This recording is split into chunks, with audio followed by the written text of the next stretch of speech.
మాట్లాడేందుకు అవకాశం ఇచ్చినందుకు ముందుగా మీకు ధన్యవాదాలు. మీ ద్వారా ప్రభుత్వానికి ఒక 3 విజ్ఞప్తులు చేయదలుచుకున్నాను. ఒకటి, ఈ రాష్ట్రంలో అత్యధిక జనాభా సింగిల్ లార్జెస్ట్ కమ్యూనిటీగా ఉంది ముదిరాజ్ కమ్యూనిటీ. తెలంగాణ రాష్ట్రం వచ్చిన తర్వాత గత ప్రభుత్వం సకుటుంబ సర్వే అనేది జరపడం జరిగింది.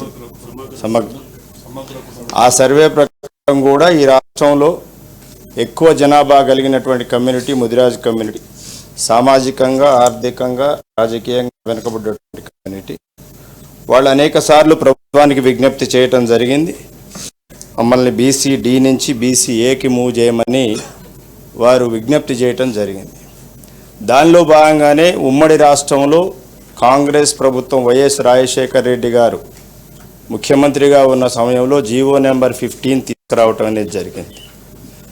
దాని ప్రకారమే మొన్న ఎన్నికల ముందు కాంగ్రెస్ పార్టీ వారు ఇచ్చినటువంటి ఎన్నికల మేనిఫెస్టోలో ఇచ్చిన 420 హామీలో భాగంగా అభయహస్తంలో మా పార్టీ అధికారంలోకి వస్తే బీసీ డిలో ఉన్నటువంటి ముదిరాజులను బీసీ ఏలోకి మారుస్తామని వారి యొక్క అభయహస్తం ద్వారా వారు తెలియజేయటం జరిగింది.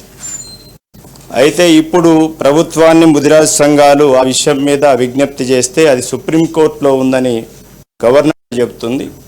సుప్రీంకోర్టు ఆల్రెడీ 2009లో దాన్ని రాష్ట్రంలో ఉన్న బీసీ కమిషన్కి ట్రాన్స్ఫర్ చేయడం జరిగింది. బీసీ కమిషన్ నిర్ణయం తీసుకోవాలి దీని మీద అని చెప్పడం జరిగింది.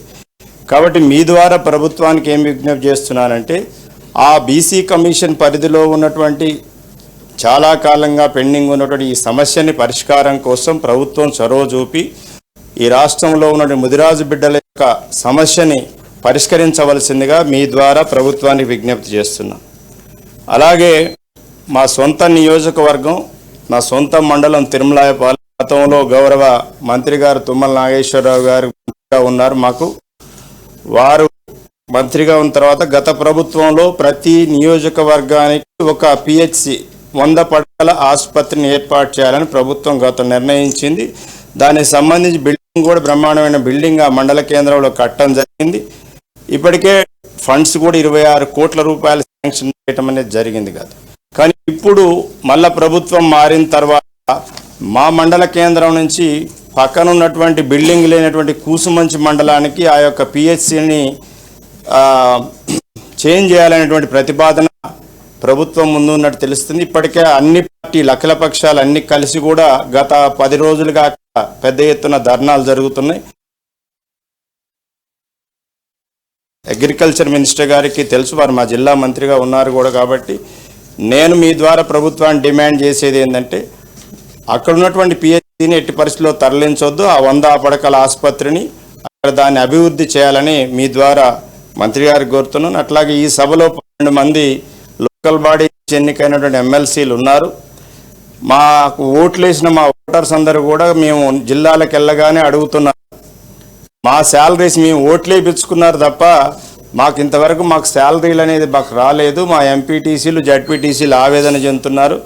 దయచేసి మీ ద్వారా ప్రభుత్వాన్ని నేను విజ్ఞప్తి చేస్తున్నా, తక్షణమే మా ఎంపీటీసీలు, జడ్పీటీసీలు వారందరి పదవి కాలం కూడా అయిపోయింది.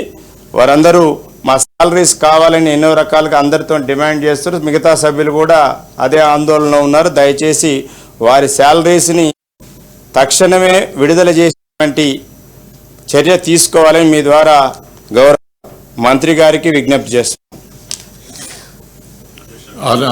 మధు గారు చెప్పింది నోట్ చేసుకున్నాం అధ్యక్ష. నవీన్ కుమార్ రెడ్డి గారు.